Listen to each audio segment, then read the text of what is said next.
I'm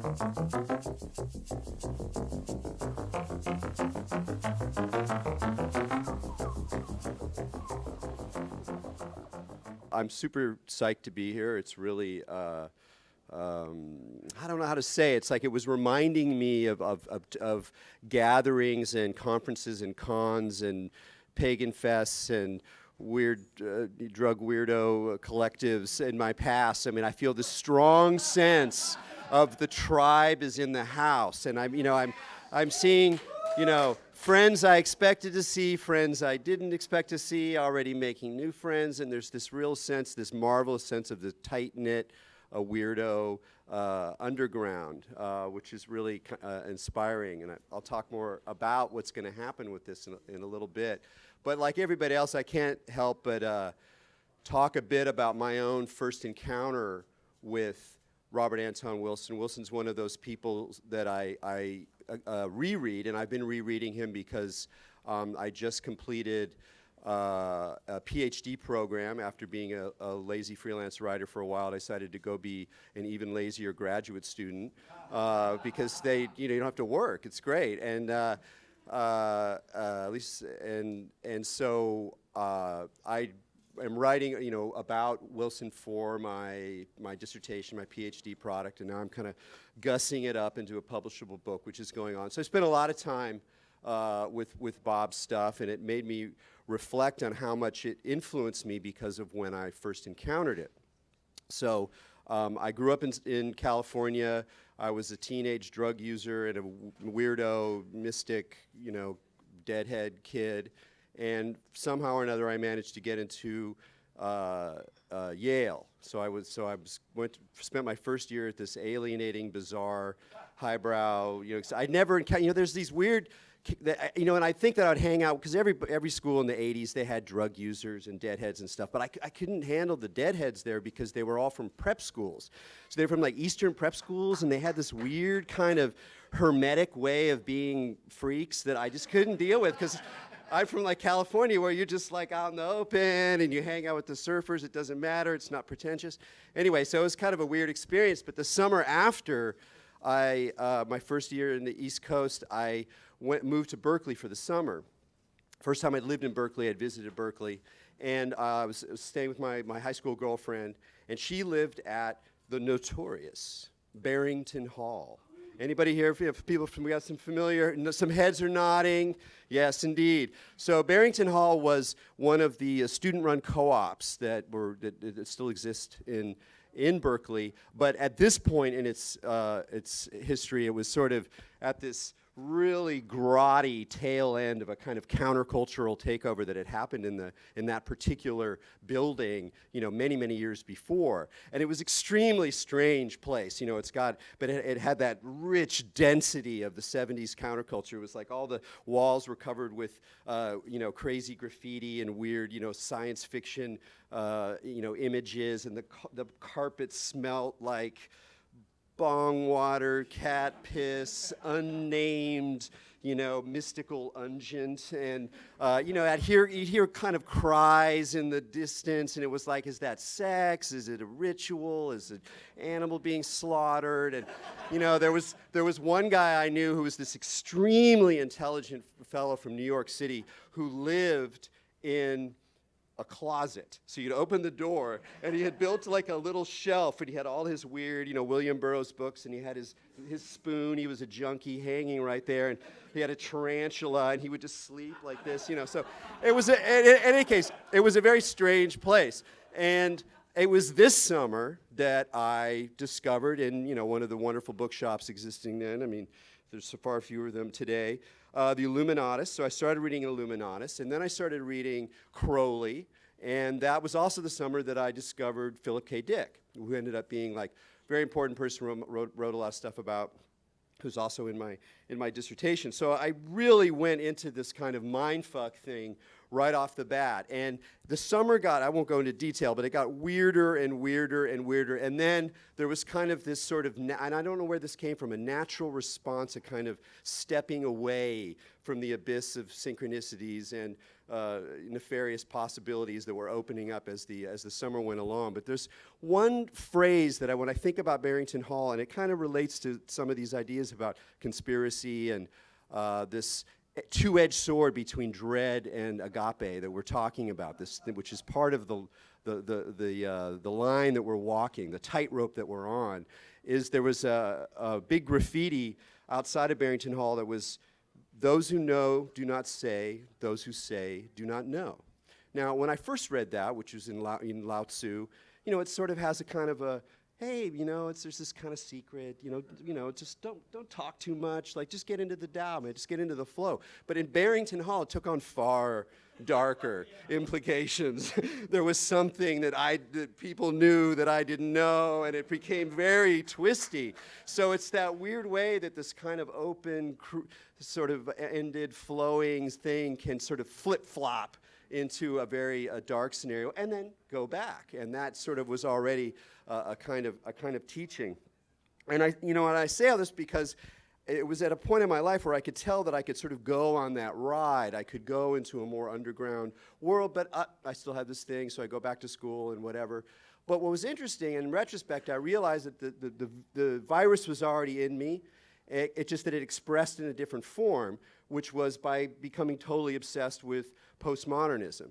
Because while that phrase can be irritating and people can use it in dumb ways, it really was a very interesting sort of moment in intellectual thought, thinking about history, thinking about representations, how do we know what we know, how does media work, and there was this sense that was opening up in the 80s of the sort of the looseness of everything, that like maybe everything was actually not really grounded very well. And what do we do when that's how we're trying to figure out how the world works? And what do we do with the problem of simulation, of virtual realities that undermine and seem to be realer than the real? And there were all these kind of issues. And back then it still sort of had that underground esoteric quality. I remember very, very clearly I was at a party at the art school, and there was this cool grad student that I knew who was kind of a little dark. He had like a leather jacket, and he didn't talk much, but he thought I was cool. And so he was like, hey kid, have you read this? And he like went into his pocket and he pulled out one of these little semiotext books by Jean Baudrillard, Simulations, and I was like, whoa, and I read it like it was Phil Dick. And of course he's talking about Phil Dick and this whole problem of reality. How do we know reality? What do we do once we accept the kind of anarchic, free-form, chaotic, manipulative, cybernetic looping reality of things, and how do we think through this? And so in a weird way, I feel like I actually stayed with this stream, even though in some ways my life became at least relatively more conventional as I continue to write about things from the subcultural, marginal, pagan, mystical, psychedelic view, in the years and decades since. Now, the question I have, reflecting on the vibe of this particular gathering and recognizing all the elements that are here, psychedelia, sci-fi fandom, media pranksters, esotericism, pulp fiction, graphic arts, all this sort of wonderful, weird, very California mix to me, very familiar. So this means that one thing is like raw is still ours. Now, I mentioned Philip K. Dick before, and I became a huge Philip K. Dick fan and collector and read it all and wrote about it and became part of the community that was writing about Philip K. Dick. I wrote articles about him in the early 90s, so I actually was part of the process that made him a more of a mainstream figure, so that then eventually, there's that, Library of America is collecting his things, and there's dissertations aplenty about Philip K. Dick. He is a great American writer who is also important to a lot of intellectual and scholarly debates about simulation and the posthumanism and drugs and how we construct reality. So he is no longer ours. And as a fan who grew up as a fan who collecting these things, I had conversations with other people, friends. Actually, Jonathan Lethem talked about that because he was a true fan. back in the day about what happens when you have like a favorite figure who, precisely because they should be read by more people, leaves the context of your own love and your own obsession and the way in which you connect with other people who share those obsessions. And I'm not sure what's going to happen with Ra. You know, like I'm writing about him in this somewhat scholarly context, and there's very, very little out there. I mean, really, hardly any, even among people who are writing about esoteric things in the history of psychedelia. But I believe, and I'm sure many of you, probably all of you here, believe that he's incredibly relevant, not just cool, interesting, useful for me, blew my mind, you know, made me who I am, et cetera, but it's also incredibly relevant, and not for altogether happy reasons. I mean, we talk about this line between agape and dread, and, you know, I was laughing along with Ryu's lyrics like everybody else, but he's right. He's right that the Discordian sensibility, you know, as sort of articulated and you know, reframed by Ra in a variety of ways, has become a general condition. And the fact that it's a general condition means that it is open to appropriation, exploitation, retranslation, reframing by all sorts of actors in our society, particularly people who can tune in to what the possibilities are in a post-truth reality, how you start fucking with memes, how you start using a certain analysis of what magic is that involves a little bit of mind control, a little bit of play with symbols and structures of symbols, the sort of meta commentary, the kind of meta self-consciousness of media as it refers to itself as a way to begin to pull out the rug from under even conventional truths, like the kinds of truths that straight-up scientists produce. So we're all in this now. This whole process is kind of, it's like the cat is out of the bag. The secret is loose. And it's happened so fast that even when I was just rewriting the material that I wrote for my dissertation 3 years ago, you know, since then, I've, you know, watched the Trump election, watched the alt-right, and I got very, very deep into understanding how the alt-right worked online. What led Anonymous, if you know the story, what led Anonymous, who were these sort of, you know, chaos agents who took political positions in a seemingly random swarm-like fashion that were largely things that I could recognize and support, but at the very least was very unaligned in a traditional kind of sense of politics. What allowed that culture to transform, be recoded, sampled, and reselected into the brilliant, insidiously brilliant meme magic of the alt-right? Because those dudes, they know what the fuck they're doing. And they're doing it in a very, very conscious way that is extremely Discordian. It's just that it's funny reading about it. Like there was I mean, you might have even seen it. There was a pretty well-known like guide to the alt-right that was on Daily Stormer, so it was by an alt-right person. And he went through and he broke down all of the different dimensions of it, you know, Pepe and this and that, blah, blah, blah, blah, blah, all the sort of differences of it. And I was reading it, it was so weird, is that most of it reads like a postmodern, media theoretical, Discordian chaos magic person writing about the fluidity of symbols and how everything is meta and the way in which reality is constructed by different people online and how once you realize that the media is a construct, there's all these other opportunities. I'm like, okay, sure, okay, great.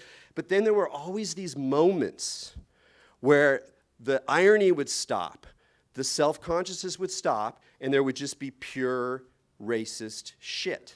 Just pure, like, white people are better, and this is a conspiracy to keep us down. And it wasn't even that conspiratorial. It was just these deeply held beliefs in a way that being students of Ra and students of Discordia, we have learned. In fact, we can't even stop it. We can't hold beliefs that way. You know, we recognize that there's something insidious about it. So what we have with the alt-right is this extremely weird blend of Discordian media prankster, you know, reality is what you can get away with kind of stuff, with very, very deeply held beliefs that are also linked into really well-established, existing, old-school racist networks that are perfectly aware that they're using the younger, hipper, more media-savvy generation to put forward their things. Now, you know, there's a lot more complicated than that, the right and the problems with the left, all this kind of shit. I don't want to get more into it, although I do want to, leave like 5 minutes at the end to have a brief kind of conversation about it. But why I think the Discordian's important, Greg Hill is important, and Raw is important, is that they saw this particular problem coming much better than anybody else because they understood the esoteric side of it. They understood the psychological, the psychospiritual, the hedonistic, the energetic side of the story, as well as the political, postmodern, media critical guys. So if you read the postmodern guys, they don't get all that, and they're too distanced from it. They're too alienated from their own desire. But if you, like most of us, are still navigating the world partly through your own desire, you recognize that this conversation about eros and about what's attractive and about the liberating possibilities of eros, like that's all very real for us, even as we're beginning to recognize that, well, how do I know what I know? How can I move forward? How can I make decisions? How do we face all of the tremendous problems in society right now? Don't need to enumerate them, but I think that not only did the Discordians and Raw sort of see something like this coming or understand the underlying logic that allows it to be eventually the cat's out of the bag, but of course they also provide ways of navigating it, of inoculating yourself against some of the traps and some of the sort of even in kind of insidious sides of it. I don't think it's pure. You can't totally, that's the problem, is that you can't say, oh, there's a way to go through and recognize the vertiginous open-endedness of reality and not get caught up in unhealthy or even nasty ways of thinking about the world. You don't get that guarantee. But I do believe that something that's communicated through these texts, and particularly through Raw, is this almost unspoken quality of humanness and compassion and grounded, embodied, humorous pleasure in ordinary things like friends and movies and scotch and sunsets and sex. And that humanism that's even in this, what can look very post-humanist, it's not about the human is the great, savior, and the individual agent can make decisions and control the world for the greater good.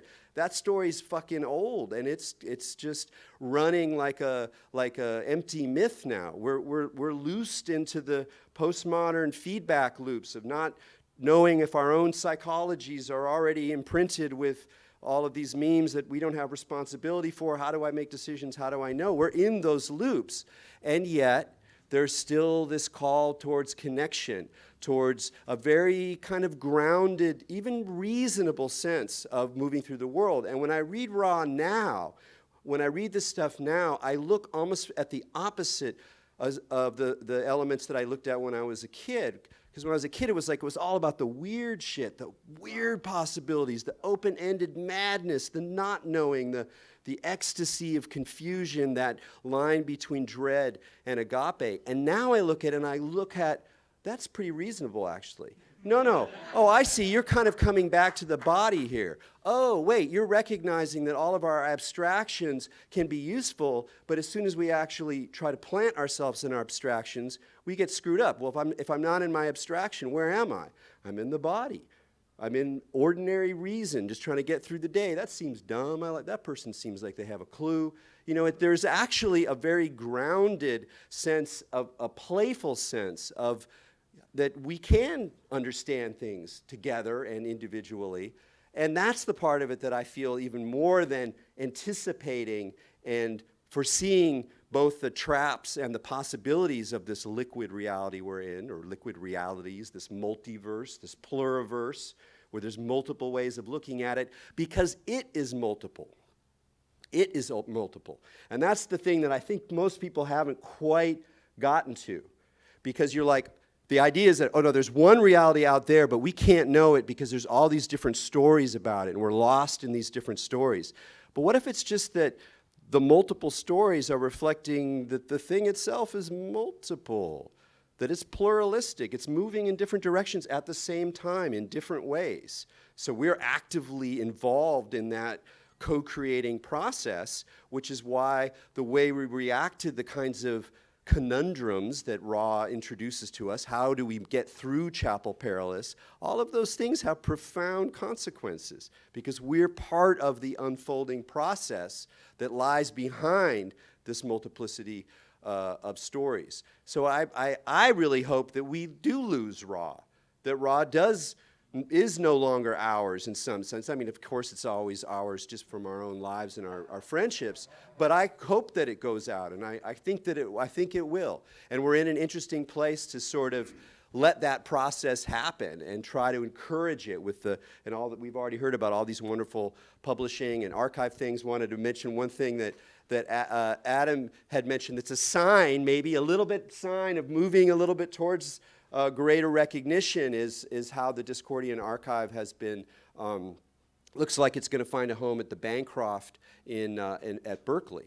And so, that's the kind of thing that kind of begins to cohere stuff. So I think we're going to be, as Ra fans, as Discordians, have a very interesting next few years as the relevance of this material becomes much more obvious to a lot more people.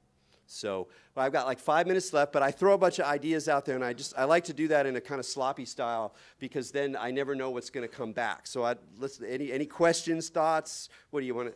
So trying to be quick, when we were judging Bush for being a frat guy, alcoholic, and really being run by his vice president, there's another version of that now where you say it's Breitbart, or you always try to find like who's handling somebody that you can't quite call evil because they're too stupid or insane. So there's the stupid, there's the evil, and there's the insane. You can say Mad King George, you can say Hitler, or whatever.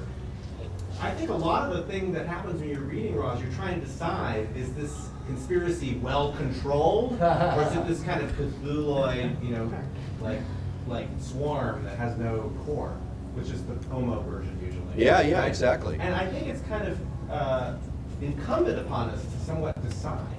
So that's not homo. Like, you have to kind of decide. You have to make a bet.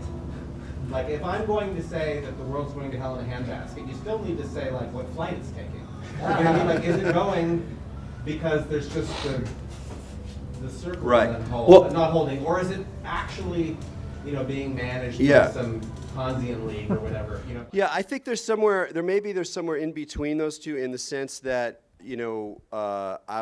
I'm hesitant, I think, like a lot of people, to sort of make too solid a decision in the way that you're talking about. But at the same time, I'm completely unsatisfied by the mere ambivalence. Like you don't know, it could be that, that's the way, it looks like that. And you see that, like, even rereading those moments in Ra or in Discordia, no longer, I'm like, that's not enough. That there is some kind of, at least, tentative decision that gets the next phase going. I don't know. I don't know how to do it. We're at a fundamental problem. What is control? How do we make decisions? I think the reason, just quickly, is that if there's a meme that Kim Jong-un was killed, right, this happened this week, and then the papers will say, it is not true. What if for like 2 days, Trump thinks it is true, and you know what I mean? Like, there's the consequences of these, not peaceful, not political memes are real. Because if it goes wide out of our group that way, that's good. Well, but that's what I'm saying is that I think the alt-right is that it's already out of the bag. It's like that meme manipulation is already open. So you mentioned that things have changed a lot since you wrote your dissertation and tackled Bob. Have you changed your mind about any of the conclusions you came to or things that you wrote about back then? It's not so much I changed my mind as that I recognized my own, what would I say, a sort of immaturity in simply showing, oh, look at this postmodern ambivalence, or oh, look at the way that the meaning systems are suspended. And now it all looks a little darker. Not that they were dark, but that the dark side of it, which is always there, is more visible to me now, and the light side is less so, because we're not in a time of great juicy pagan celebration of the body and the weird symbol systems of the past. That's not leading, and so because I could see the dark side more clearly, I felt responsible to try to gesture to more towards that. I don't know what that is. I'm kind of working on it. It's hard to do. But it definitely is. It's not enough to simply suspend the reality tunnel claim and go, oh, I'm outside of it, I'm looping through it, because the consequences of even that kind of thinking are more visible and more dangerous. Well, there's not enough time to. Yeah, I know. We're just like, Throwing out so I many know, words, it's crazy. Bombs in there. These are fascinating for me, and I so appreciate you being here. And I'm going to be looking at this whole thing myself, at what's left and what's right. And when did the post-truth world start? And we were talking about it like it's kind of neat, and that the way I'm looking at it now, it actually goes much further back. And manipulation of meanings, and even the introduction of discordianism in general, sort of chaos in culture.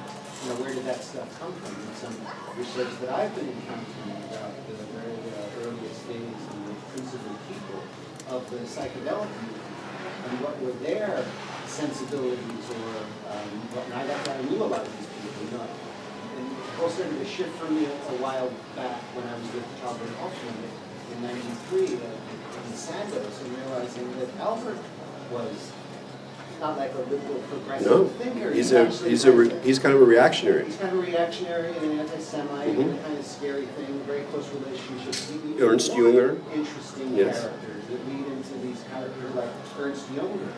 And Alan Piper, I don't know if you know some of his writings, a cultural historian from over in Great Britain has been writing about this strange. No, I think anybody who, sorry to interrupt, but it's like anybody who's into Albert Hoffman, thinks he's a great guy, should read The Adventurous Heart, which is a beautiful, wonderful book by Ernst Jünger that's also terrifying. And you know, he really became Hoffman's mentor, and I mean, it's a very significant twist. And I think that another way of saying it without going into like strong claims about what was happening, because it gets labyrinthine and tricky, is that I think the whole story that once was a story of liberation, like let's look at these guys and look, they were offering new opportunities, new ways of thinking, breaking out of the box, whether it was through drugs or sex or radical, you know, metaphysics or whatever, that now we all have to look at it as part of a more complicated and problematic story that has a dark side woven into it that we are now trying to navigate in a way that respects reason but also respects the fact that we already drank the Kool-Aid a bit. I mean, I can't go back to a pre-psychedelic me, so I'm already part of the program or the experiment or whatever it is, and I have to still think somewhat within those terms. I can't. It's harder to get out in a way. What was the name of that book? The Adventurous Heart. It's from the 30s, and it's these short prose poems, and some of them they're very beautiful, and some of them are clearly drug inspired, and then some of them are his wrestling with, you know, German militarism in the 1930s. He wasn't a Nazi, though. He was too right-wing for the Nazis. He hated the state. There's a very interesting you. little footnote in Timothy Leary's flashbacks about Ernst Jünger, that a group of German philosophers and intellectuals started experimenting with LSD, and Ernst Jünger being one of them. And that after taking LSD, Ernst Jünger renounced Nazism in favor of a more kind of universal humanity. And it was very, very interesting to me. And I went to Switzerland to talk with Albert about it. And I was actually living at Leary's house at the time that I began this inquiry, and why I did this book on Leary. It's a footnote in Tim's book. Tim completely denies ever writing it. I never read reading it from his book. I never said that. There you go. The same way saying he was not a Nazi, but Yeah. you're actually, that's right. It's showing the complexity. Yeah. He was more right than Nazis. Yeah. The good fortune to be a student at Berkeley in the mid-'60s. And although I was in art history and in mythology and European studies, some of my friends were getting their doctorates in math, two of them. And then one guy who was not my friend, he was kind of dark, graduate teaching assistant, who later picked up the name Unabomber. Whoa. The two other guys who were involved in it, Lawrence Livermore, they were really wanted to make some breakthroughs in quantum mechanics and in particle theory. So they got a hold of what the molecule that Mr. Hoffman had stumbled upon, and they took some really good acid, and they wanted to all talk about it because they wanted to apply it and how they were experiencing their work. And there are very few women in the physics and biomath departments in the doctorate. But the woman is now one of the leading physicists in the United States. And one of them is Dr. Quantum. He was part of that group. Is that Fred Wall? Yeah, and he's up at Oregon. And so they wanted to talk about it in classes, and the professor said, well, we can't have that, and we can talk about it after class. So this woman said, let's have a philosophy club that meets in the evening. And out of that philosophy club, recently there was a study of it called How the Hippies Saved Quantum Mechanics. Save physics. Yeah, physics. How the Hippies Save Physics. A great book. Totally great book. Yeah, please read it. Yeah, yeah. All right. Well, that's just a good comment. Another book for your pile. Thank you very much.